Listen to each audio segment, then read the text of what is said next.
You might remember back to the very, very first lessons where we started looking at those discharge tubes, those glass tubes, and scientists were sucking air out of glass tubes, applying a very large voltage, and we were seeing these mysterious rays coming out of one of the electrode called the cathode, and the anode's on the right. So because we didn't know what they were, we called them cathode rays. But really it was Thomson who discovered they were in fact electrons, and electrons are incredibly tiny, much, much smaller than an atom. So it was the first time we discovered a subatomic particle.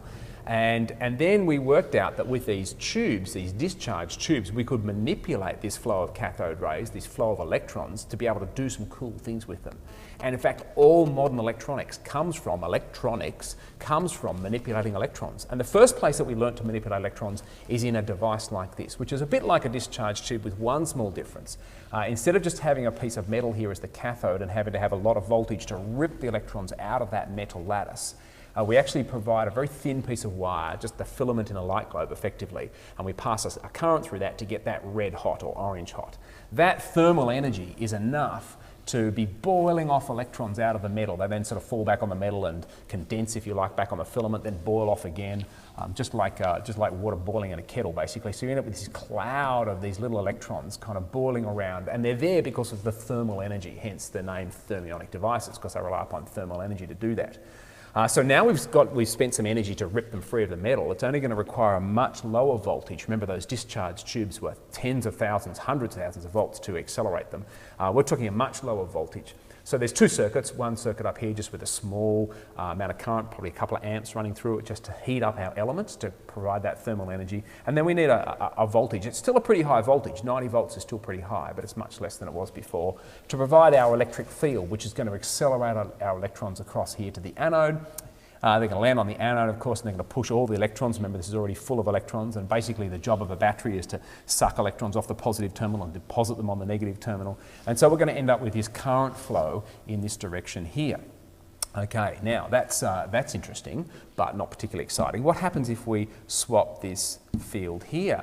Well, we've now got our electric field in the opposite direction, okay, which means that now the force on the electrons is to the left, because remember, electric field is the force on a positive charge. So these electrons are actually being pushed back onto here, but there's not enough of a voltage to rip them out of this metal. It takes too much energy to pull them out. You need a much higher voltage. So what we've now got is effectively a device that only allows the electrons to flow in one direction. The electrons can flow clockwise around this circuit, but they can't flow anti-clockwise around that circuit. So we end up with a circuit that only allows things like a valve, a one-way valve, that only allows electrons to flow in one direction. We call this device a diode. It really comes back, I guess, from this original thermionic device. You know, it's got two electrodes and there's two of them, so it's a diode. But effectively, it's an electronic component that allows current to flow in one direction only. Now, that might not sound very exciting, but we've actually developed one of the first three functions that underpins all of modern electronics. The first one is a diode or rectification, something that only allows current to flow in one direction. The second two is amplification, and the third is amplification and a switch. And an amplifier and a switch are actually very, very similar. So the diode is the first thing we can do. Let's have a look at some of the cool things that we can do once we can rectify current.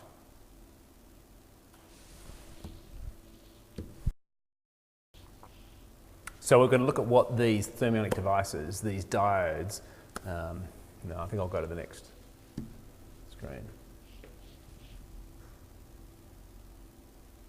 So we're going to try and look at what these diodes, these one-way flow of things, can actually achieve. Well, one thing they can do, by the way, here's the circuit symbol for a diode. It's basically a triangle and a circle, and what that means is the current can flow, the conventional current can flow from positive to negative in the direction of the arrow, but not the other way within that diode. Okay, so one thing we can do is we can turn AC into DC. If you remember motors and generators, we generate alternating current, and that's kind of convenient because we can send it around using transformers to step it up and to step it down. But most electronic devices actually require DC or direct current, or current that's only going in one direction. And a diode, a single diode, can take us from this one here, which is our full AC current, to what's called a half rectification. So it basically means that, can you see here where the current goes negative, in this region here where the current would be going negative, the diode's not going to let that current pass. And so it's basically going to chop off that. So we're going to get zero current which is why we get this kind of 0, and then we get a positive. So now this is a type of DC. It's only going to go in one direction from positive to negative. It never actually alternates back in the other direction. And if we get 4 diodes, 4 simple diodes, and put them together in an arrangement like that, which is called a diode bridge, then we can do full wave rectification. And what that does is it takes the bottom part of the signal here and basically flips it up the other way, and then adds it back to our other signal. So we kind of do that to it, and that's what gives us this full wave rectification. So full wave rectification comes about by using 4 diodes. So we've now properly turned AC into DC. We can then put this through a device called a capacitor, which will just kind of even the whole thing out and give us a nice constant direct current out of our device. So rectification turns AC into DC, something that happens in every device. Your laptop's got a full wave, one of these diode bridges in it here, turning the AC into DC so that the computer can run. The other cool thing we can do with it, and there's lots of things we can do with diodes that can rectify, the other thing is we can take an AM radio signal and very, very simply turn it into an audio signal and actually receive that radio signal. So here's our amplitude modulated radio signal. You can see the amplitude of the carrier wave, this very high frequency wave here. The amplitude of that is modulated in exactly the shape of this example here. It's a fragment of human speech, a tiny, tiny sample of time of a human speech. It's a very complicated varying signal. How do we get that into our earphones so we can listen to the guy talking on the radio? Well, if we took the average value of this, can you see how the average, if we sort of filtered that over time and took the average value is 0 because the bottom is exactly compensating for the top.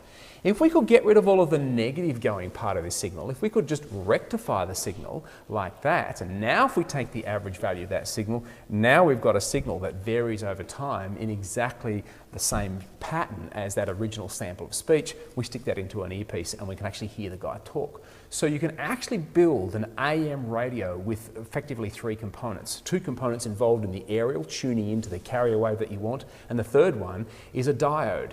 And 50 years ago, little boys used to make these crystal radio sets out of things called cat's whiskers, but it's basically a little diode that could rectify a signal from AM and turn the whole amplitude modulated signal into just the audio signal. So there's lots of cool things you can do with a diode, but remember the diode is just the first of those 3 important functions that we need to be able to perform to create everything in modern electronics. Let's look at the other 2.